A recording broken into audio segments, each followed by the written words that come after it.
എൻ്റെ പേര് ജോമ സിറിൽ. ഞാൻ ആദ്യമായി കൃപാസനത്തിൽ വന്ന ഉടമ്പടി എടുത്തത് 17/4/2024 ഇതെൻ്റെ ഹസ്ബൻഡാണ്, സിറിൽ സിറിയാക്. എനിക്ക് 2 മക്കളുണ്ട്. മൂത്ത മോൻ എഡ്വിൻ സിറിൽ, അവൻ 4ാം ക്ലാസ്സിൽ പഠിക്കുന്നു. ഇളയ മോള് ഇവാന മരിയ സിറിൽ, അവൾ UKGയിലാണ് പഠിക്കുന്നത്. എനിക്ക് നിന്നെക്കുറിച്ചൊരു പദ്ധതിയുണ്ട്, അതൊരിക്കലും നിന്റെ നാശത്തിനുള്ളതല്ല, നിന്റെ ക്ഷേമത്തിനുള്ളതാണ്. ജെറമിയ 29:1 നമ്മളോട് വചനം സംസാരിക്കുന്നുണ്ട്. ഞാൻ പാരാമിലിറ്ററിയിൽ ഒരു ഇൻസ്പെക്ടറായിട്ട് വർക്ക് ചെയ്യുന്നു, സശസ്ത്ര സീമാബൽ. ആസാമിൽ ഞാൻ പോസ്റ്റഡ് ആണ്.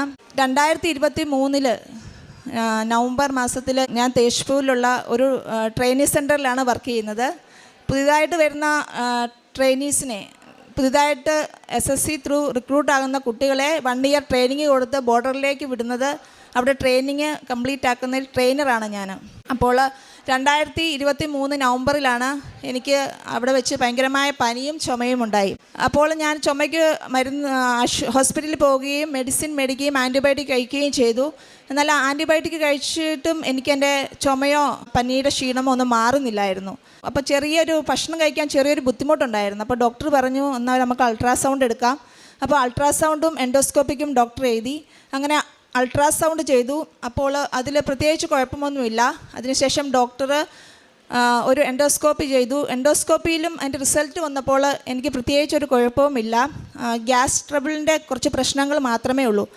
അപ്പോൾ ഞാൻ ആ റിപ്പോർട്ട് ഹസ്ബൻഡിന് ഇങ്ങോട്ട് അയച്ചു കൊടുത്തു, കേരളത്തിലെ ഏതെങ്കിലും ഡോക്ടേഴ്സിനെ കാണിച്ച് അതിൽ എന്തെങ്കിലും വ്യത്യാസമുണ്ടോ എന്നറിയാൻ. അപ്പോൾ ഇവിടുത്തെ ഡോക്ടേഴ്സും പറഞ്ഞു അതിൽ പ്രത്യേകിച്ചൊന്നും കാണിക്കുന്നില്ല, കുഴപ്പമില്ല എന്നാണ്. അങ്ങനെ അതിനുശേഷം കുറച്ച് 2 മാസം കഴിഞ്ഞു. മാർച്ചൊക്കെ ആയപ്പോൾ 2023 മാർച്ചൊക്കെ ആയപ്പോൾ 2024 മാർച്ചൊക്കെ ആയപ്പോഴേക്കും എനിക്ക് ഭക്ഷണം കഴിക്കാനായിട്ടുള്ള ബുദ്ധിമുട്ട് കുറച്ച് കൂടി വന്നു. പക്ഷേ എനിക്ക് പനിയൊന്നും മാറുന്നുമില്ല.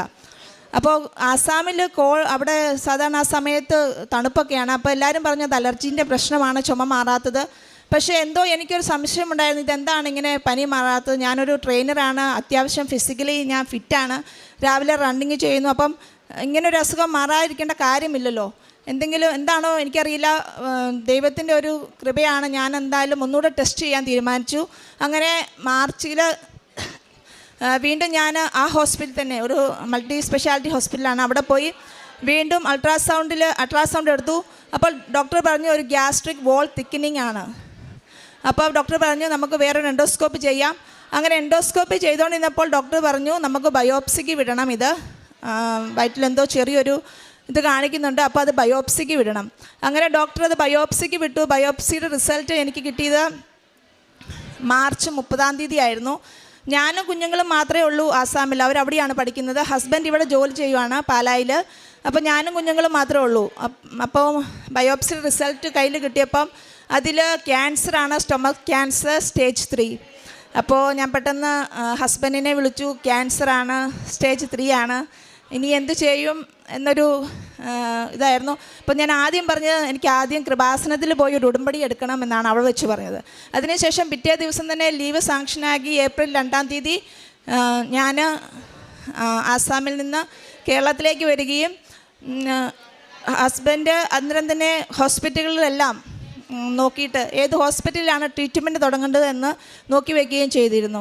അങ്ങനെ ഞങ്ങളൊരു പ്രൈവറ്റ് ഹോസ്പിറ്റലിൽ പോയപ്പോൾ അവരാദ്യം പറഞ്ഞത് സ്റ്റൊമക്ക് റിമൂവൽ ചെയ്യണം പൂർണ്ണമായും, കാരണം അല്ലാതെ വേറൊരു ഓപ്ഷൻ ഇല്ല. കീമോ തുടങ്ങുന്നതിന് മുമ്പ് സ്റ്റൊമക്ക് റിമൂവൽ ആണ് അവരാദ്യം ഓപ്ഷൻ വരുന്നത്. അപ്പോൾ ഞങ്ങൾ അതിന് സമ്മതമല്ലായിരുന്നു ആദ്യം സ്റ്റൊമക്ക് റിമൂവൽ ചെയ്യുക എന്നുള്ളത്.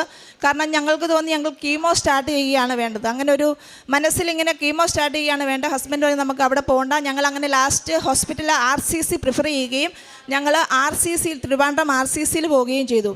അപ്പോൾ അവിടെ പോയി ട്രീറ്റ്മെൻറ്റ് തുടങ്ങുന്നതിന് മുമ്പ് നമുക്കവിടെ ബ്ലഡ് ടെസ്റ്റ് വകേരയുണ്ട്. അപ്പോൾ ബ്ലഡ് ടെസ്റ്റും അതെല്ലാം ഉണ്ട്. അപ്പോൾ അതെല്ലാം ചെയ്യുന്നതിന് വേണ്ടി RCCയിൽ പോയപ്പം ഞാനവിടെ RCCയിൽ ഒരു ചെയറിലിരുന്നപ്പോൾ ഒരു ചേച്ചി എൻ്റെ അടുത്ത് വന്നിട്ട് പറഞ്ഞു, മോളെ എനിക്ക് ബ്രസ്റ്റ് ക്യാൻസറാണ്. അപ്പോൾ എൻ്റെ അടുത്ത് ചോദിച്ചു, മോൾ കൃപാസനത്തിൽ പോയിട്ടുണ്ടോ? അപ്പം ഞാൻ പറഞ്ഞു ഇല്ല, പോയിട്ടില്ല. അപ്പോൾ എനിക്കൊട്ടും നടക്കാനോ അങ്ങനെ വരാനോ ഭക്ഷണം കഴിക്കാനോ ഒന്നും പറ്റുന്നില്ല. അപ്പോൾ ഞാൻ പറഞ്ഞു പോയില്ല.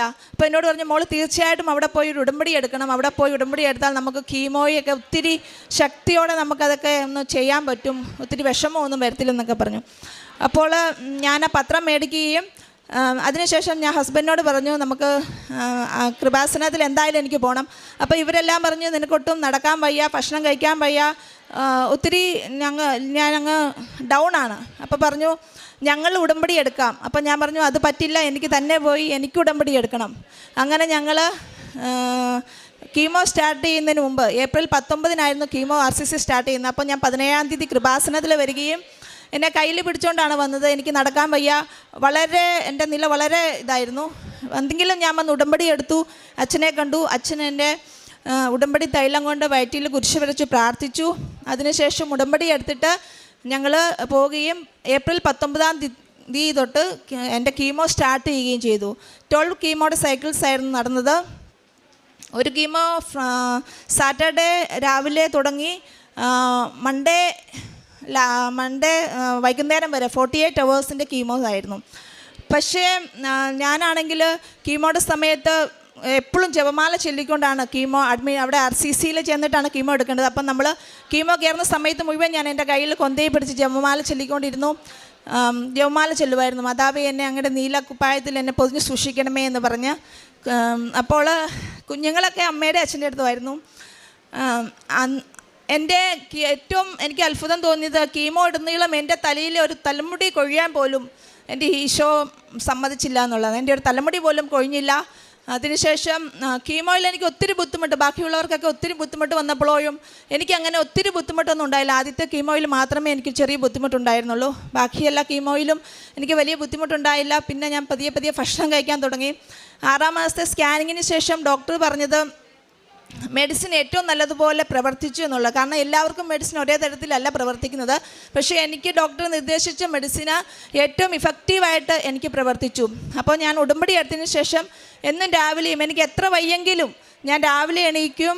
ഞങ്ങൾ 2 പേരോടെയാണ് ഉടമ്പടി എടുത്തിരിക്കുന്നത്. അപ്പോൾ രാവിലെ എണീറ്റ് ഞാൻ പതിവ് പോലെ ആ സമയത്ത് തന്നെ 5:30 സമയത്ത് ഞാൻ ഉടമ്പടി പ്രാർത്ഥന ചെല്ലും. തൈലം പുരട്ടി വയറ്റിൽ തൈലം പുരട്ടി പ്രാർത്ഥിക്കും.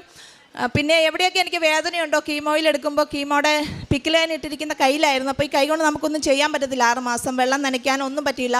അപ്പോൾ ഹസ്ബൻഡായിരുന്നു എൻ്റെ കൂടെ നിന്ന് എല്ലാം ചെയ്തു തന്നിരുന്നു. അപ്പോൾ കീമോ പിക്കിലൈൻ ഇട്ടിരിക്കുന്ന ലൈനിലും പിന്നെ എവിടെയൊക്കെ വേദനയുണ്ടോ അവിടെയൊക്കെ ഞാൻ തൈലം തട്ടി പ്രാർത്ഥിക്കുമായിരുന്നു.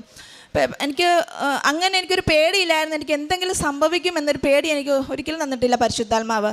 ഞാനിങ്ങനെ എനിക്ക് ധൈര്യം കൂടി വരികയാണ് ചെയ്തത്. അല്ലാതെ ഞാനിങ്ങനെ അതിനെക്കുറിച്ച് കുറച്ച് ദുഃഖിക്കുകയോ, കാരണം നമ്മൾ RCCയിൽ ചെല്ലുമ്പോഴാണ് ഉണ്ടായ കുഞ്ഞുങ്ങൾ മുതൽ കയ്യിൽ പിക്കിലാനിട്ട് കീമോയ്ക്ക് വേണ്ടി വരുമ്പോൾ നമുക്ക് എന്തുകൊണ്ട് ഇത് പറ്റിയെന്ന് ഒരിക്കലും നമ്മൾ ചിന്തിക്കത്തില്ല. കുഞ്ഞുങ്ങളെ കാണുമ്പോൾ നമുക്ക് ധൈര്യം വർദ്ധിക്കുകയാണ് ചെയ്യുന്നത്. ഇത്രയും കുഞ്ഞുങ്ങൾക്ക് ഇത് സഹിക്കാൻ പറ്റുമെങ്കിൽ. അപ്പോൾ അന്നേരമാണ് നമുക്ക് തോന്നുന്നത് നമ്മുടെ ജോലിയോ നമ്മുടെ വസ്ത്രമോ നമുക്കുള്ള സമ്പത്തോ ഒന്നുമല്ല നമുക്ക് പ്രധാനപ്പെട്ടത് എന്ന് നമുക്ക് ആ നിമിഷം നമുക്ക് RCCയിൽ ചെല്ലുമ്പോഴാണ് മനസ്സിലാകുന്നത്. ഒരു രോഗം വന്നാൽ എല്ലാം നഷ്ടപ്പെടാമെന്നുള്ളതേ ഉള്ളൂ. നമുക്ക് എത്ര പൈസ ഉണ്ടെങ്കിലും ഒരു രോഗം വന്നാൽ നമുക്ക് രക്ഷപ്പെടാൻ പറ്റുകയില്ല. ദൈവമല്ലാതെ വേറെ ആരെയും നമ്മെ രക്ഷിക്കാനുമില്ല. അങ്ങനെ 6-ാം മാസത്തെ കീമോ കഴിഞ്ഞപ്പോൾ സ്കാൻ ചെയ്തു. അൾട്രാസൗണ്ട് സ്കാൻ ചെയ്തപ്പോഴാണ് അതിൽ ഒത്തിരി ഇഫക്റ്റീവായിട്ട് മെഡിസിൻ പ്രവർത്തിച്ചു. അതിനുശേഷം 8-ാമത്തെ കീമോ കഴിഞ്ഞപ്പോൾ ഡോക്ടർ പറഞ്ഞു ആൻറ്റിബോഡിയിൽ എന്തെങ്കിലും വേറെ എവിടെയെങ്കിലും ക്യാൻസർ ഉണ്ടോ എന്ന് നമുക്കൊരു ബയോപ്സി ചെയ്യാം. അങ്ങനെ ബയോപ്സി ചെയ്തു. ബയോപ്സിയുടെ ഇത് നമ്മൾ തന്നെയാണ് കൊണ്ട് കൊടുക്കുന്ന ബയോപ്സി. അപ്പോൾ ബയോപ്സിയുടെ എടുത്തപ്പോൾ ഞാൻ ആ ബോട്ടിലിനകത്ത് ഉടമ്പടി തൈലം കുരിശ് വരച്ചിട്ടാണ് ഞാൻ ബയോപ്സിക്ക് അത് അയച്ചത്. പ്രാർത്ഥിച്ചു. ഒത്തിരി എൻ്റെ കയ്യിൽ എപ്പോഴും ജപമാലയുണ്ട്. ജപമാല ഞാൻ എപ്പോഴും ചൊല്ലിക്കൊണ്ടിരുന്നു. അപ്പോൾ എന്തൊക്കെയായാലും അതിൽ ബയോപ്സിയുടെ റിപ്പോർട്ട് വന്നപ്പോൾ അത് നെഗറ്റീവായിരുന്നു. ഭയങ്കര അത്ഭുതമായിട്ട് അത് നെഗറ്റീവ് റിപ്പോർട്ട് വന്നപ്പോൾ ഡോക്ടർ പറഞ്ഞു ഏതായാലും നമ്മൾ 12 കീമോ ചെയ്തല്ലോ, നമുക്ക് 8 കീമോ ആയി, നമുക്ക് 12 കീമോ കണ്ടിന്യൂ ചെയ്യാം. അങ്ങനെ ഞങ്ങൾ 12 കീമോ കണ്ടിന്യൂ ചെയ്തു RCCയിൽ. അതിനുശേഷം ഡോക്ടർ പറഞ്ഞു നമുക്ക് ടാബ്ലറ്റിൻ്റെ ഇനി ടാബ്ലറ്റ് മതി, യൂസ് ചെയ്താൽ മതി. അങ്ങനെ എനിക്ക് ടാബ്ലറ്റ് നിർദ്ദേശിച്ചു. അങ്ങനെ ഞങ്ങൾ വീണ്ടും 18-ാം തീയതി കഴിഞ്ഞ മാസം 18-ാം തീയതി ഞങ്ങൾ 18-ാം തീയതി സ്കാൻ ചെയ്തു, CT സ്കാൻ ചെയ്തു. അതിനുശേഷം 6 സൈക്കിൾ ടാബ്ലറ്റ് ചെയ്തു. ഇപ്പോൾ CT സ്കാൻ ചെയ്തപ്പോൾ അതിൽ റിസൾട്ട് വന്നത് എൻ്റെ ക്യാൻസർ പൂർണ്ണമായിട്ടും കൺട്രോളിലാണ്, ഒന്നും പേടിക്കാനില്ലെന്നാണ് ഡോക്ടർ പറഞ്ഞത്. അങ്ങനെ ഞാൻ ഡോക്ടറിനോട് ഫിറ്റ്നസ് സർട്ടിഫിക്കറ്റ് ചോദിക്കും. അങ്ങനെ ഫിറ്റ്നസ് സർട്ടിഫിക്കറ്റ് ഡോക്ടർ എനിക്ക് ചെയ്ത് ഞാൻ കഴിഞ്ഞ ദിവസം 2 ദിവസം മുമ്പ് ഞാൻ ആസാമിൽ പോയി എൻ്റെ ജോലി ജോയിൻ ചെയ്തതിന് ശേഷം 6 മാസത്തെ ലീവ് എടുത്തിട്ടാണ് ഞാൻ വന്നിരിക്കുന്നത്. അപ്പോൾ ഞാൻ ഉടമ്പടി 2 പ്രാവശ്യം പുതുക്കി. 2ാമത് പുതുക്കിയിട്ടാണ് ഞാൻ രണ്ടാമത് പുതുക്കിയതിന് ശേഷമാണ് ഞാൻ എൻ്റെ ലാസ്റ്റ് സ്കാനിങ്ങിന് വേണ്ടി ഞാൻ ചെയ്യുന്നത്. അപ്പോൾ അതിൽ എൻ്റെ ക്യാൻസർ സെൽസ് ഒന്നും അതിലില്ല. എങ്കിലും നമ്മൾ അതിലെ പ്രിവെൻറ്റീവ് മെഷേഴ്സ് എന്ന രീതിയിൽ അതിൻ്റെ മരുന്ന് കഴിക്കണം എന്നാണ് ഡോക്ടർ പറഞ്ഞത്. പക്ഷേ എനിക്കറിയാം എൻ്റെ ഈശോ ഒരിക്കലും അത് തിരിച്ചു വരാൻ ഇടയാക്കിയെന്ന് എനിക്കറിയാം. എൻ്റെ പേര് സിറിൽ. ഞാൻ പതിവായിട്ട് ബൈബിൾ വായിക്കുന്ന ശീലമൊക്കെ ഉണ്ടായിരുന്നു. അതിൽ ഏറ്റവും കൂടുതൽ എനിക്ക് ഇഷ്ടപ്പെട്ട ഒരു വചനം, എന്നും വായിക്കുന്നൊരു വചനം, യെശയ്യാ 43:2. അഗ്നിയിലൂടെ നടന്നാൽ നിനക്ക് പൊള്ളലേൽക്കുകയില്ല, ജ്വാല നിന്നെ ദഹിപ്പിക്കുകയില്ല. കൃപാസന അമ്മയ്ക്കും പരിശുദ്ധ തിരുക്കുമാരനും ഒരുപാട് നന്ദി. ഇപ്പോഴിവിടെ നിൽക്കുമ്പോഴും വൈഫിന് ഈ അസുഖത്തെക്കുറിച്ച് പൂർണ്ണമായ കാര്യങ്ങൾ ധാരണയില്ല. എൻ്റെ അനിയനും അനിയത്തിയും രണ്ടുപേരും നേഴ്സുമാരാണ്. അപ്പോൾ മാർച്ച് മാസത്തിൽ 2023 മാർച്ച് 30 ഈ റിപ്പോർട്ട് ക്യാൻസർ പോസിറ്റീവായിട്ടുള്ള റിപ്പോർട്ട് വന്നപ്പോൾ എനിക്കത് വൈഫ് അയച്ചു തന്നു. എനിക്ക് ആ സമയത്ത് വളരെ ഡെസ്പായി പോയി. എല്ലാവരും വളരെയധികം തകർന്നു പോകുന്നൊരു നിമിഷമാണ്. അപ്പോൾ എനിക്ക് ദൈവത്തിൽ ഒരുപാട് ആശ്രയിക്കാൻ പറ്റി ആ സമയത്ത്. അപ്പോൾ ഞാനത് മറ്റുള്ളവർ ഷെയർ ചെയ്യില്ല. ഇങ്ങനെയുള്ള കാര്യങ്ങൾ എല്ലാവരും ഉള്ളൊതുക്കി വയ്ക്കും. പക്ഷേ ഒരു രാത്രി സമയത്താണ് ഞാൻ ഇവിടെ അയച്ചു തന്ന റിപ്പോർട്ട്. അതിൻ്റെ മെഡിക്കൽ ടൈംസൊക്കെ വ്യത്യസ്തമാണ്. ഈ ക്യാൻസർ 20 ലക്ഷത്തിൽ ഒരാൾക്ക് വരുന്ന ക്യാൻസറിൽ ഏറ്റവും വൃത്തികെട്ടതായിട്ടുള്ളൊരു ക്യാൻസറാണ്. അതെനിക്ക് മനസ്സിലായത് ഞാനന്ന് രാത്രി 2 മണി 3 മണി വരെ കേരളത്തിലുള്ള ഒരുമാതിരിപ്പെട്ട എല്ലാ ഹോസ്പിറ്റലുകളും, വൈഫ് ആസാമിലാണ്, വരുന്ന വഴി നമുക്കിവിടെ വന്ന എത്രയും പെട്ടെന്ന് സ്റ്റേജ് 3 ക്യാൻസറാണെന്ന് വിളിച്ച് പറഞ്ഞു. അപ്പോൾ ഞാൻ ഇവിടെ ഹോസ്പിറ്റലിൽ പോയി, പലയില ഗവൺമെൻറ് ഹോസ്പിറ്റലിൽ പോയി കൺഫേം ചെയ്തു, ഇത് ഡേഞ്ചർ ആണെന്ന് പറഞ്ഞു. അപ്പോൾ രാത്രി 2 മണി 3 മണി വരെ ഞാൻ ഇതുമായിട്ട് ബന്ധപ്പെട്ട് ഞാൻ അനിയനെ വിളിച്ചു, അനിയനെ മെസ്സേജ് ചെയ്തു, അനിയത്തിക്ക് മെസ്സേജ് ചെയ്തു. അവർ അവിടുത്തെ ഡോക്ടേഴ്സുമായിട്ടൊക്കെ കൺസൾട്ട് ചെയ്തു. അതിനുശേഷം പറഞ്ഞു, എന്നോട് അനിയത്തി പറഞ്ഞത് നീ മിറക്കിളിന് വേണ്ടി പ്രാർത്ഥിക്കാനാണ്, മിറക്കിളിന് വേണ്ടി പ്രാർത്ഥിക്കാൻ. അപ്പോൾ വൈഫിന് ടിക്കറ്റ് ചെയ്തു.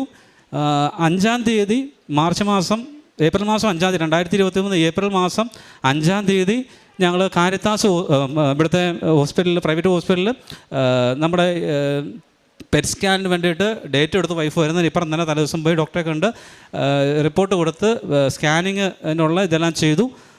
അതിനുശേഷം അതിൻ്റെ സ്ലൈഡ് വാങ്ങിച്ചുകൊണ്ട് ഞാൻ സ്റ്റൊമക് റിമൂവൽ സർജറി എനിക്ക് നേരത്തെ തന്നെ അമേരിക്കയിൽ നിന്ന് എൻ്റെ അനിയത്തി അമേരിക്കയിൽ അവിടെ ഡോക്ടറെ കാണിച്ച് സ്റ്റൊമക് റിമൂവലാണ്. സ്റ്റൊമക് റിമൂവ് ചെയ്ത് കഴിഞ്ഞാൽ പെട്ടെന്ന് റിക്കവർ ആകത്തില്ല. ഏകദേശം 1 മാസത്തോളം എക്സ്റ്റേണൽ ട്യൂബിട്ട് കിടക്കണം. നേഴ്സായിട്ടുള്ള ആളുകളുടെ കെയർ വേണം. ഇതിൻ്റെ എക്സ്റ്റേണൽ ബാഗിൻ്റെയൊക്കെ അതിൻ്റെയൊക്കെ മെയിൻ്റനൻസും എല്ലാം നമ്മൾ സാധാരണക്കാരെ കൊണ്ട് ചെയ്യാൻ പറ്റുന്നൊരു കാര്യമല്ല. പിന്നെ സ്റ്റൊമക് റിമൂവ് ചെയ്ത് കഴിഞ്ഞാൽ പിന്നെ നമുക്ക് വേറെ സ്റ്റൊമക്ക് ഇല്ല. അപ്പോൾ നമുക്ക് ഭക്ഷണം കഴിക്കാനും ഒക്കെ എത്ര നാൾ മുന്നോട്ട് പോകും എന്ന് പോലും അറിയത്തില്ലാത്തൊരു അവസ്ഥയിലായിരുന്നു. അപ്പം വൈഫിനെ എന്നോട് പറഞ്ഞു, അനിയത്തി പറഞ്ഞു, നിനക്ക് കരയാനും പറയാനുള്ളതൊക്കെ പറഞ്ഞ് തീർക്കുക, അവിടെ വന്നു കഴിഞ്ഞപ്പോൾ നീ സ്റ്റേബിളായിട്ട് നിൽക്കുക. അപ്പോൾ ഞാനെന്നും വായിക്കുന്ന ഒരു വചനമാണ്, അഗ്നിയിലൂടെ നടന്നാലും നിനക്ക് പൊള്ളലേൽക്കുകയില്ല, ജ്വാല നിന്നെ ദഹിപ്പിക്കുകയില്ല. യെശയ്യാ 43:2. അതുപോലെ യെശയ്യാ 41:1-16 ഞാനെന്നും വായിക്കുന്ന തിരുവചനങ്ങളാണ്. വൈഫ് പറഞ്ഞ് ജെറമിയായുടെ നിന്നെക്കുറിച്ചൊരു പദ്ധതിയുണ്ട്, അതിൻ്റെ നാശത്തിൻ്റെ പദ്ധതി എന്നുള്ള വചനമൊക്കെ വായിക്കുന്നതാണ്. അപ്പോൾ സ്റ്റൊമക് റിമൂവൽ സർജറി എന്നുള്ളത് വൈഫ് വരുന്നതിന് മുമ്പ് എനിക്കറിയാമായിരുന്നു. എന്തായാലും പരിശുദ്ധ അമ്മയുടെ മാധ്യസ്ഥ ശക്തിയാൽ ഞങ്ങൾക്ക് ഇതെല്ലാം തരണം ചെയ്യാനുള്ള, നേരിടാനുള്ള ശക്തി ലഭിച്ചു. അപ്പോൾ അങ്ങനെ RCC ചെന്ന് ഞാൻ സ്റ്റൊമക് റിമൂവൽ ഓൾറെഡി നമുക്ക് അറിയാവുന്നത് കൊണ്ട്, അതിൻ്റെ കോംപ്ലിക്കേഷൻ എല്ലാം അറിയാവുന്നത് കൊണ്ട് ഇതിൻ്റെ റിപ്പോർട്ട് 4 ദിവസം കൊണ്ടേ വരത്തുള്ളൂ. പെറ്റ് സ്കാൻ റിപ്പോർട്ട് 4 ദിവസം കൊണ്ടേ വരത്തുള്ളൂ. അപ്പോൾ ഞാൻ ഡോക്ടറോട് പറഞ്ഞു, എനിക്ക് ഇതിൻ്റെ 2 റിപ്പോർട്ട് വേണം, 2 CD വേണമെന്ന് പറഞ്ഞിരുന്നു. അപ്പം എൻ്റെ ഉദ്ദേശം CD കൊണ്ട് നമ്മൾ RCC കൊണ്ട് ചെയ്യാൻ വേണ്ടിയിട്ടാണ്. അപ്പോൾ ഞാനിത് ഷെയർ ചെയ്ത് എൻ്റെ സുഹൃത്തുക്കൾ ഷെയർ ചെയ്തപ്പോഴെല്ലാം എൻ്റെ ദൂതന്മാരെ നിനക്ക് മുമ്പേ അയക്കുമെന്ന് സങ്കീർത്തനം 91 പറയുന്നുണ്ട്. അപ്പോൾ ഒരുപാട് ദൂതന്മാർ, ഒരുപാട് ആളുകൾ ദൈവദൂതന്മാരെ പോലെ ഞങ്ങളെ വഴി നയിച്ചുകൊണ്ട് വരുമായിരുന്നു. അങ്ങനെ ഒരാൾ എന്നോട് പറഞ്ഞു, നീ ഏത് പ്രൈവറ്റ് ഹോസ്പിറ്റൽ എവിടെയെല്ലാം പോയി, ഞാൻ ഒരുപാട്, ഇവിടെ മാത്രമല്ല കോട്ടയത്ത് മാത്രമല്ല അമൃത അടക്കം എറണാകുളത്തൊക്കെയുള്ള വലിയ ഹോസ്പിറ്റലെല്ലാം ഞാൻ അവിടെയുള്ള ആളുകളുമായിട്ട് ബന്ധപ്പെട്ട് ഇനി എന്താ ചെയ്യേണ്ടത്. ഇപ്പം അമേരിക്കയിലാണ് പെങ്ങൾ, വേണ്ടി വന്നാൽ അമേരിക്ക വരെ കൊണ്ടുപോയി ട്രീറ്റ്മെൻറ്റ് ചെയ്യാം എന്നുള്ള രീതിയിൽ എന്ത് ചെയ്ത് നമുക്ക് രക്ഷിക്കണം എന്നുള്ളൊരു കാഴ്ചപ്പാടിലാണ് മുന്നോട്ട് പോയത്. പക്ഷേ RCC ചെന്ന് ഈ റിപ്പോർട്ട് വരുന്നതിന് ഇപ്പുറം തന്നെ നമ്മുടെ പെറ്റ് സ്കാൻ്റെ CD കൊണ്ടുപോയി RCC 6-ാം തീയതി കൊണ്ട് കാണിച്ചപ്പോൾ അവർ ഡോക്ടർ പറഞ്ഞു, രക്ഷിക്കാൻ പറ്റാവുന്ന സ്റ്റേജ് കഴിഞ്ഞു പോയി, സ്റ്റൊമക്ക് റിമൂവൽ എന്നുള്ളൊരു സംഭവത്തിലാണ് ഞാൻ മുന്നോട്ട് ചെല്ലുന്നത്. അപ്പോൾ എനിക്കറിയാം സ്റ്റൊമക്ക് റിമൂവൽ, അത് കഴിഞ്ഞ ശേഷമുള്ള ബാക്കിയുള്ള കാര്യം വൈഫിനൊന്നും അതിനെക്കുറിച്ചൊരു ധാരണയുമില്ല, അറിയിക്കാനും പറ്റത്തില്ല. അപ്പോൾ അവർ ഡോക്ടർ പറഞ്ഞത് സ്റ്റൊമക്ക് റിമൂവ് ചെയ്താൽ രക്ഷിക്കാൻ പറ്റുന്നൊരു സ്റ്റേജ് കഴിഞ്ഞു പോയി, ഇത് വളരെ റെയറസ്റ്റ് ആയിട്ടുള്ളൊരു ക്യാൻസറാണ്. അപ്പോൾ ഈ ക്യാൻസറിൽ നിന്ന് നമുക്ക് ആളെ രക്ഷിക്കാൻ പറ്റത്തില്ല, ക്യൂറബിൾ അല്ല. അപ്പോൾ നമുക്ക് മാക്സിമം 1 വർഷം എന്നാണ് അന്ന് ഡോക്ടർ പറഞ്ഞത്. അപ്പോൾ വൈഫൊക്കെ ഈ അടുത്ത ദിവസങ്ങളിലാണ് ഇപ്പോൾ ഇത്രയും കാര്യങ്ങളൊക്കെ ഇങ്ങനെയുള്ള കാര്യങ്ങളൊന്നും വൈഫിനോട് ഷെയർ ചെയ്യാൻ പറ്റത്തില്ല. സ്റ്റേജ് 3 എന്ന് പറഞ്ഞത് ഒരാഴ്ചക്കുള്ളിൽ സ്റ്റേജ് 4 വന്നു. അങ്ങനെ ഞാൻ വൈഫിനോടൊന്ന് ഷെയർ ചെയ്യുന്നില്ലെങ്കിൽ പോലും വൈഫിനും ബോധേഡാണ്. നെറ്റിലൊക്കെ നോക്കി ഇത് വളരെ ബുദ്ധിമുട്ടാണ്, ലാസ്റ്റ് സ്റ്റേജ് ആയല്ലോ, കൈവിട്ട് പോയല്ലോ എന്നൊക്കെ തോന്നുന്നു. അങ്ങനെ ഞങ്ങൾ RCCയിൽ തന്നെ ചെയ്യാനായിട്ട് ട്രീറ്റ്മെൻറ്റ് എടുക്കാൻ തീരുമാനിച്ചു. RCCയിൽ കീമോ സ്റ്റാർട്ട് ചെയ്യുന്നതിന് മുമ്പ് ഞങ്ങൾ വൈഫിനോട് പറഞ്ഞിരുന്നു, ആ സമയത്ത് തന്നെ വിളിച്ച് പറഞ്ഞു നമുക്ക് കൃപാസനത്തിൽ പോയി ഉടമ്പടി എടുക്കാമെന്ന് പറഞ്ഞു. എന്നോട് പറഞ്ഞു കൃപാസനത്തിൽ പോയി ഉടമ്പടി എടുക്കുക. അപ്പം ഞാൻ പറഞ്ഞു ഞാൻ കൃപാസനത്തിൽ പോകുന്നില്ല, പക്ഷേ ബയോപ്സിക്ക് വിട്ടപ്പോൾ, അപ്പം പുള്ളിക്കാരി ബയോപ്സി വിട്ടപ്പോൾ പറഞ്ഞപ്പോൾ കുഴപ്പമില്ല, നമുക്ക് വന്നിട്ട് ഒരുമിച്ച് പോകാമെന്നാണ് ഞാൻ പറഞ്ഞത്. അപ്പോഴും എനിക്ക് അത്ര സീരിയസ് ഇല്ലായിരുന്നു ഈ ഉടമ്പടി എടുക്കേണ്ട. അപ്പോഴും എനിക്ക് ആ ഉടമ്പടിയെക്കുറിച്ച് എനിക്ക് ഉടമ്പടി എടുക്കാനുള്ളൊരു ഇതിലായിരുന്നില്ല ഞാൻ. അങ്ങനെ ഇത് റിസൾട്ട് വന്ന് പോസിറ്റീവാണ്, ക്യാൻസർ ആണെന്ന് കൺഫേം ചെയ്തു. 30-ാം തീയതി റിസൾട്ട് വന്നു കഴിഞ്ഞപ്പോഴാണ്, സ്റ്റൊമക്ക് റിമൂവലൊക്കെ വന്നു കഴിഞ്ഞപ്പോഴത്തേനും ഞാൻ തീരുമാനിച്ചു. അപ്പോൾ പിന്നെ സമയമില്ല, ഓടിപ്പോയി ഓരോ കാര്യങ്ങൾ ചെയ്ത് RCC ചെന്നു. ട്രീറ്റ്മെൻറ്റ് 12 കീമോയുടെ സൈക്കിൾ പറഞ്ഞു. അപ്പോൾ കീമോ തുടങ്ങുന്നതിന് മുമ്പ് ഞങ്ങൾ രണ്ടുപേരും ഇവിടെ വന്നിട്ട് ഉടമ്പടി എടുത്തിട്ടാണ് 17-ാം തീയതി മാർച്ച് മാസം 17-ാം തീയതി 2024 ഞങ്ങൾ ഉടമ്പടി എടുത്ത ശേഷമാണ് കീമോ സ്റ്റാർട്ട് ചെയ്യുന്നത്. കീമോ സ്റ്റാർട്ട് ചെയ്ത് കഴിയുമ്പോൾ ഇത് സാധാരണ കീമോ അല്ല, നമ്മൾ ഡോക്ടർ പറഞ്ഞിരുന്നു ഇത് പ്രിവെൻറ്റീവ് മെഡിസിനാണ്. അപ്പോൾ വളരെ ശക്തമായ ഡോസ് കൂടിയ മെഡിസിനാണ്. അപ്പോൾ കയ്യിൽ തൊട്ട് കഴിഞ്ഞാൽ പോലും പുള്ളിക്കാരത്തേക്ക് വേദന എടുക്കുന്ന ഒരു അവസ്ഥയായിരുന്നു. ഇവിടുന്ന് കീമോയ്ക്ക് മുമ്പായിട്ട് ഇവിടെ വന്ന് നമ്മൾ ഉടമ്പടി എടുത്ത് പോയ സമയത്ത്, ആ സമയത്തൊക്കെ ഒരു ദിവസം ഒരു കരിക്കൻ്റെ വെള്ളം പോലും ഫുള്ളായിട്ട് കഴിക്കാൻ പറ്റാത്ത അവസ്ഥയിലായിരുന്നു. ഇവിടെ ഉടമ്പടി എടുത്ത് അച്ഛനെ കണ്ട് അനുഗ്രഹം വാങ്ങിച്ച് പോയി കഴിഞ്ഞ് ഞങ്ങൾ വീട്ടിൽ ചെന്ന് പിന്നെ ഹോസ്പിറ്റലിൽ അഡ്മിറ്റ് ചെയ്ത് ഡ്രിപ്പിട്ടാണ് പുള്ളിക്കാരത്തി സ്റ്റേബിളായത്. എന്നിട്ടാണ് ഞങ്ങൾ ആശുപത്രിയിലേക്ക് പോകുന്നത്. അങ്ങനെ അവിടെ ചെന്ന് ഇതെല്ലാം സ്റ്റാർട്ട് ചെയ്തു. ഈ ഉടമ്പടി തൈലവും ഉടമ്പടി ഉള്ള പ്രാർത്ഥനകളെല്ലാം 5:30 എഴുന്നേറ്റുള്ള പ്രാർത്ഥന, വൈകുന്നേരത്തെ പ്രാർത്ഥന പുള്ളിക്കാരത്തി ഞങ്ങൾ ഒരുമിച്ചാണ് ചെയ്തത്. ഉപവാസം എടുക്കാനായിട്ട് പറ്റാത്തൊരു സാഹചര്യം ആയതുകൊണ്ട് ഞാൻ തന്നെയാണ് ഉപവാസം എടുത്തിരുന്നത്. ബാക്കി എല്ലാ കാര്യങ്ങളും ഞങ്ങൾ ഒരുമിച്ച് ചെയ്യും, പത്രം കൊടുക്കുക, ബാക്കിയുള്ള കാര്യങ്ങൾ. പിന്നെ എനിക്ക് ബലം കുറഞ്ഞു പോകുന്ന സന്ദർഭമെല്ലാം അവൾ കൂടുതൽ എന്താ പറയുക, പ്രാർത്ഥനയുടെയും ഈ ഒരു കൃപാസനത്തിൽ ഉടമ്പടിയുടെ ഫലമായിട്ട് അവൾ കൂടുതൽ ധൈര്യവതിയാവുകയും എന്നെ കൂടെ ധൈര്യപ്പെടുന്ന ഒരു അവസ്ഥയിലേക്ക് വന്നു. അങ്ങനെ ഉടമ്പടി അതിനുശേഷം രണ്ടാമത് പുതുക്കി അതിനുശേഷം ഞാൻ പറഞ്ഞു പുതുക്കി അത് കഴിഞ്ഞ് നെഗറ്റീവ് നമ്മുടെ ഇത് സ്റ്റേജ് 4 ആയതുകൊണ്ട് നെഗറ്റീവ് നമുക്കിത് പൂർണ്ണമായിട്ട് ഇവരെ സൗഖ്യപ്പെടുത്തതായിട്ട് ഇവർ പറയത്തില്ല. അപ്പോൾ നമുക്ക് സ്കാൻ ചെയ്ത് നെഗറ്റീവ് റിസൾട്ട് വന്നപ്പോൾ ഡോക്ടർ പറഞ്ഞു നമുക്ക് സൈക്കിൾ പൂർത്തിയാകാം എന്ന് പറഞ്ഞ് അവസാനം 2 പ്രാവശ്യം ഞങ്ങൾ പുതുക്കിയ സമയത്ത് ഞാൻ പറഞ്ഞു സാക്ഷ്യപ്പെടുത്താമെന്ന് പറഞ്ഞപ്പോൾ പൂർണ്ണ സൗഖ്യത്തിന് വേണ്ടി ഞാൻ പ്രാർത്ഥിക്കുന്നത്. അതുകൊണ്ട് എനിക്ക് എന്താ പറയുക, സാക്ഷ്യം പറയാനായിട്ടില്ല എന്നവൾ പറയുമായിരുന്നു. അവസാനം ഈ ലാസ്റ്റ് പ്രാവശ്യം ഞങ്ങൾ വന്ന് ഉടമ്പടി പുതുക്കി, 2ാമത്തെ പ്രാവശ്യം പുതുക്കിയ ശേഷം സ്കാനിങ് റിപ്പോർട്ട് വന്നപ്പോൾ നമ്മളെ ഈ കഴിഞ്ഞ ഫെബ്രുവരിയിൽ 18-ാം തീയതി ഞങ്ങൾ CT സ്കാൻ റിസൾട്ട് ഞങ്ങൾക്ക് നെഗറ്റീവായി വരികയും സ്റ്റേബിൾ ആണെന്ന് പറഞ്ഞുകൊണ്ട് മരുന്ന് മാത്രം കഴിക്കുന്ന അവസ്ഥ ഡോക്ടർ ഫിറ്റ്നസ് തരികയും ചെയ്തു. ജോലിയിൽ തിരികെ പ്രവേശിക്കാൻ, അതായത് അങ്ങേയറ്റം പോയാൽ 1 വർഷം മാത്രമേ ജീവിക്കുകയുള്ളൂ എന്ന് എന്നോട് ഡോക്ടർ പറഞ്ഞ എൻ്റെ വൈഫാണ് പരിശുദ്ധ കൃപാസന അമ്മയുടെ ഉടമ്പടിയുടെയും ഇവിടുത്തെ വിശുദ്ധ തൈലത്തിൻ്റെയും അതുപോലെ തന്നെ ഉപ്പിൻ്റെ കാര്യം പറഞ്ഞപ്പോൾ നമ്മൾ ഇവിടെ ഈ കീമോ എടുക്കുന്ന സമയത്ത് ഇവളുടെ വായ് പൊട്ടുക, കാല് പൊട്ടുക, വായിക്കകത്ത് പല്ല് പോലും തേക്കാൻ പറ്റത്തില്ല. പല്ല് തേക്കാൻ വളരെ സോഫ്റ്റായിട്ടുള്ള ബ്രഷൊക്കെ ഉപയോഗിച്ച് വേണം. അപ്പോൾ അതിനകത്ത് ഒരു മെഡിസിൻ്റെ കൂട്ടത്തിൽ ഉപ്പിട്ട് വെള്ളം കവിള് കൊള്ളണമായിരുന്നു. അപ്പോൾ നമ്മൾ കൃപാസനത്തിലെ ഉപ്പാണ് ഞാനിതിനകത്ത് ഇട്ട് കൊടുത്തിരുന്നത്. അതുപോലെ ഭക്ഷണം കഴിക്കുന്നതിനകത്ത് കഞ്ഞി മാത്രമേ ഉള്ളൂ. കഞ്ഞി എന്ന് പറഞ്ഞാൽ വളരെ ഇതായിട്ട് അടിച്ച് വളരെ ലൂസായിട്ട് നല്ലോണം കോരി കുടിക്കാൻ പാകത്തിന്, വിഴുങ്ങാൻ പാകത്തിനുള്ള കഞ്ഞി, അതിനകത്ത് ഉപ്പ് മാത്രം ഇട്ടാണ് ആദ്യകാല കീമോ എല്ലാം കൊടുത്തിരുന്നത്. അപ്പോൾ ഈ ഇവിടുത്തെ കൃപാസനത്തിലെ ഉടമ്പടി തൈലങ്ങളിലെ കൃത്യമായ വിനിയോഗത്തിലൂടെയും ഉടമ്പടി പ്രാർത്ഥനയുടെ കൃത്യമായ ഉപയോഗത്തിലൂടെയും ഞങ്ങൾ അസാധ്യമെന്ന് ഒരു കാര്യം, ദൈവത്തിന് അസാധ്യമായിട്ടൊന്നുമില്ല എന്നുള്ളത് ഞങ്ങളുടെ ജീവിതത്തിലൂടെ ഞങ്ങൾക്ക് സാക്ഷ്യപ്പെടുത്തുകയാണ്. കാരണം ഡോക്ടർ എന്നോട് പറഞ്ഞു ഒരു വർഷം അങ്ങേയറ്റം ഒരു വർഷത്തിൽ കൂടാതെ നിങ്ങൾ ഇതിൻ്റെ അസുഖത്തിൻ്റെ പേര് സെർച്ച് ചെയ്യുമ്പോൾ അറിയാം, ഈ 20 ലക്ഷത്തിൽ പരം ആളുകളിൽ ഒരാൾക്ക് മാത്രം വരുന്ന അസുഖം ക്യൂറിങ് റേറ്റ് ഇല്ല എന്ന് പറഞ്ഞു. അപ്പോൾ ഫസ്റ്റിൽ തന്നെ എന്നോട് എൻ്റെ പെങ്ങൾ പറഞ്ഞ മിറക്കിളിന് വേണ്ടി പ്രാർത്ഥിക്കാൻ പറഞ്ഞത്, ആ മിറക്കിൾ ഇന്ന് ഞങ്ങളുടെ മുമ്പിൽ നിങ്ങളെല്ലാം കാണുക, പരിശുദ്ധ അമ്മ കൃപാസന മാതാവിൻ്റെ മധ്യസ്ഥതയിൽ ആ മിറക്കിളിൽ സാധ്യമായിരിക്കുന്നു. ഡോക്ടർ ഫിറ്റ്നസ് സർട്ടിഫിക്കറ്റ് തരുമെന്ന് യാതൊരു പ്രതീക്ഷയിലുമല്ല പോയത്.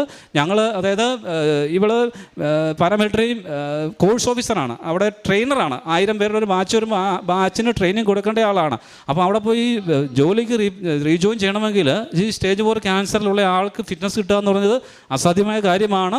ഇപ്പോഴും ഞങ്ങളുടെ ഫാമിലിയിൽപ്പെട്ട ആളുകൾക്കും ഇത്ര വഷളായിട്ടുള്ള സ്റ്റേജിലാണ് ഞങ്ങളുടെ ക്യാൻസർ എന്നുള്ളത് പോലും ആർക്കും അറിയത്തില്ല. ക്യാൻസർ ആണെന്നറിയാം, ആദ്യമൊക്കെ വയറ്റിൽ ആൾസറാണെന്ന് പറഞ്ഞൊക്കെയാണ് ഞങ്ങൾ സ്റ്റേജ്. പിന്നെ ഒരുപാട് പേരെ പ്രാർത്ഥന ഉണ്ടായിരുന്നു. ഒരുപാട് ഇതിനൊക്കെ എനിക്ക് തോന്നുന്നത്, എനിക്കും എൻ്റെ പെങ്ങൾക്കും എൻ്റെ അനിയനും എല്ലാം കൂടി മറ്റുള്ള ആളുകൾ കൂടി ഞങ്ങളെ ജഡ്ജ് ചെയ്യാനായിട്ട് ഘടകമായിട്ടുള്ള മറ്റൊരു കാരണം കൂടെ ഉണ്ട്. എൻ്റെ അമ്മ ഇവിടെ ഉടമ്പടിയിലാണ്. ഓൾറെഡി എൻ്റെ അമ്മ നേരത്തെ മുതൽ ഉടമ്പടിയിലാണ്, 5-6 മറ്റും പുതുക്കിയിരിക്കുകയാണ്. അപ്പം അമ്മ ഇത് കേട്ടപ്പോൾ തന്നെ ചോദിച്ചു, നമ്മൾ ഇത്ര ഉടമ്പടിയിൽ ഇരിക്കുന്നിടത്ത് എന്തുമാത്രം പ്രാർത്ഥിക്കുന്നിടത്ത് ഇങ്ങനെ പറ്റും എന്ന് പറഞ്ഞ് അമ്മയ്ക്ക് വളരെ ഷോക്കായിപ്പോയി. പക്ഷേ എനിക്ക് മനസ്സിലായി, രോഗത്തിൻ്റെ തീവ്രതയിൽ ആദ്യ കാലഘട്ടങ്ങളിൽ നിങ്ങൾക്ക് ആർക്കും അതിനെക്കുറിച്ച് പറഞ്ഞ ഒരു പക്ഷേ മനസ്സിലാകുകയില്ല.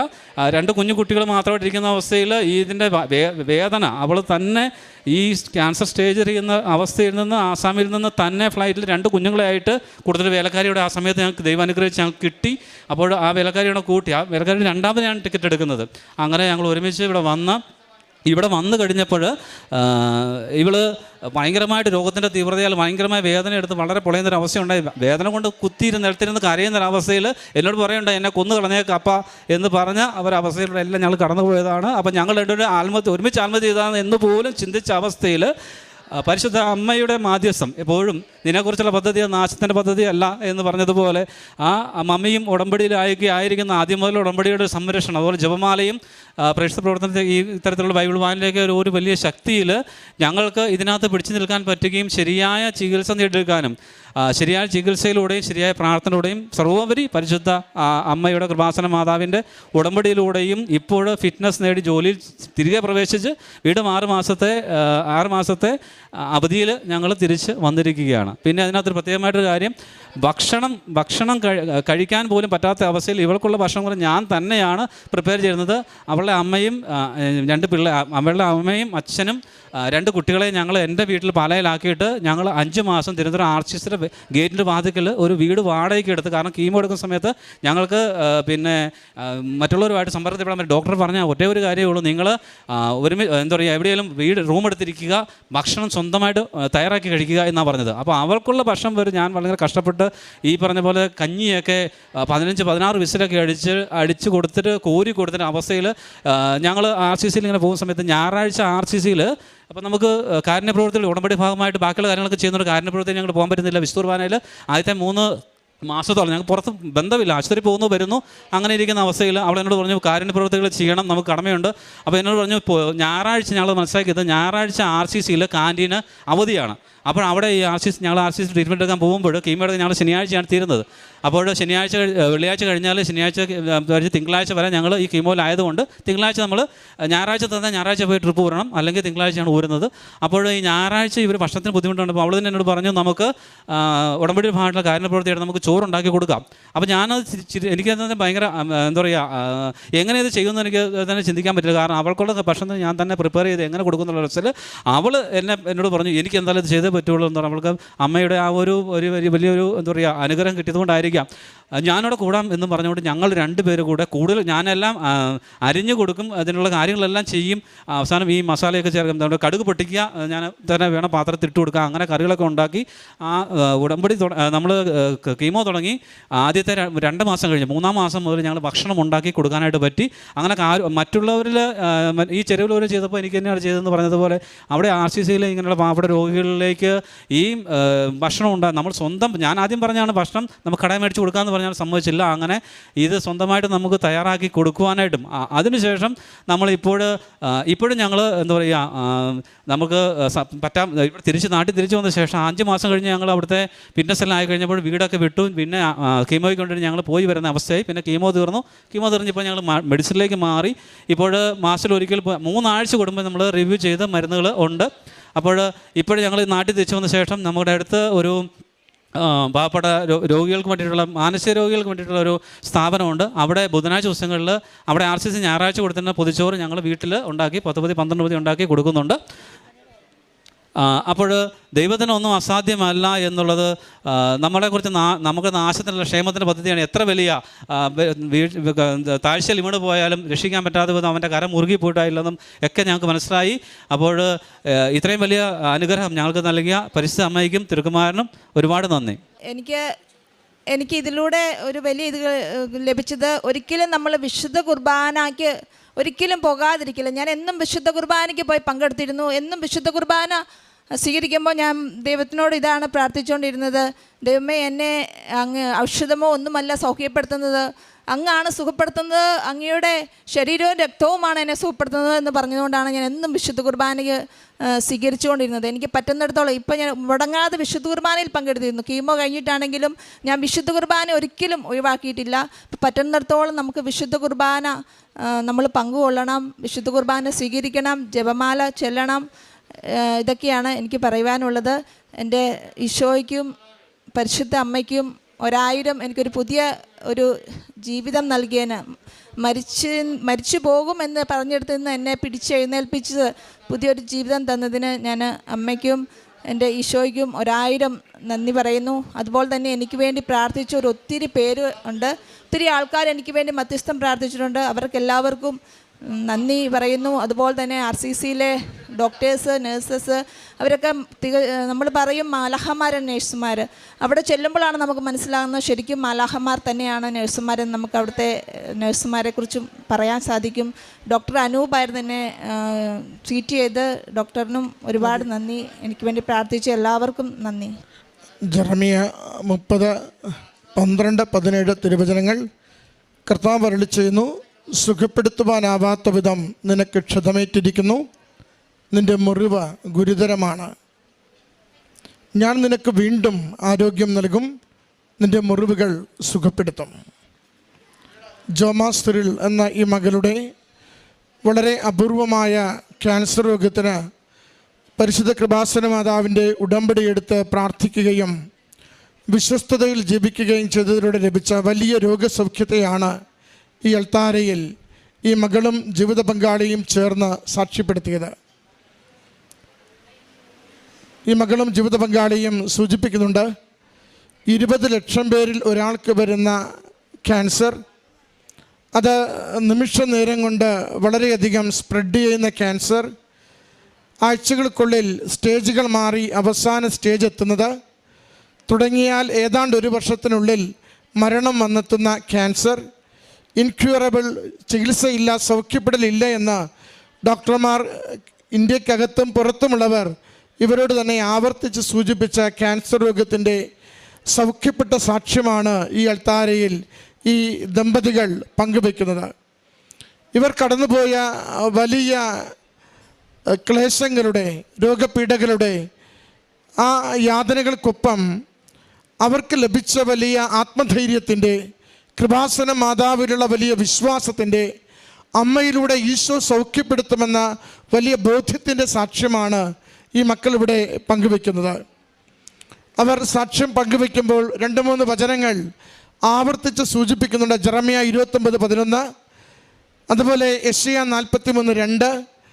അത് അഗ്നി എന്നെ കത്തിച്ചു കളയില്ല, ജലം എന്നെ മുക്കിക്കളയില്ല.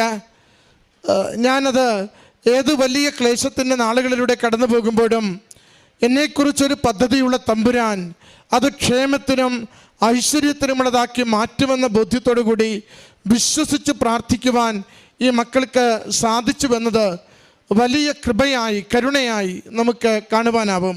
അതുപോലെ യെശയ്യാ 41:1-16 വരെ എന്നും വായിച്ചിരുന്നുവെന്നും സൂചിപ്പിക്കുന്നുണ്ട്. ആവർത്തിച്ച് നാം അവിടെ കാണുന്നുണ്ട്, ഭയപ്പെടേണ്ട, ഞാൻ കൂടെയുണ്ട്, എൻ്റെ വലതുകരം നിനക്ക് വിജയം നൽകും. ആ വാക്യങ്ങളൊക്കെയും വചനം വായിക്കും തോറും ഉടമ്പടിയിൽ കൂടുതൽ വിശ്വസ്തതയിൽ ജീവിക്കുവാനും, ഉടമ്പടിയുടെ നേർച്ച വസ്തുക്കൾ, ഉടമ്പടി ഉപ്പാണെങ്കിലും ഉടമ്പടി തൈലമാണെങ്കിലും പൂർണ്ണമായി സൗഖ്യപ്പെടുത്തുന്ന ഔഷധങ്ങളായി ശരീരത്തിലും ഭക്ഷണത്തിലും ഉപയോഗിക്കുവാൻ ഈ മക്കൾ നിരന്തരം ശ്രദ്ധിച്ചിരുന്നത് സാക്ഷ്യപ്പെടുത്തുന്നുണ്ട്. പ്രിയമുള്ളവരെ, ദൈവത്തിന് അസാധ്യമായി ഒന്നുമില്ല.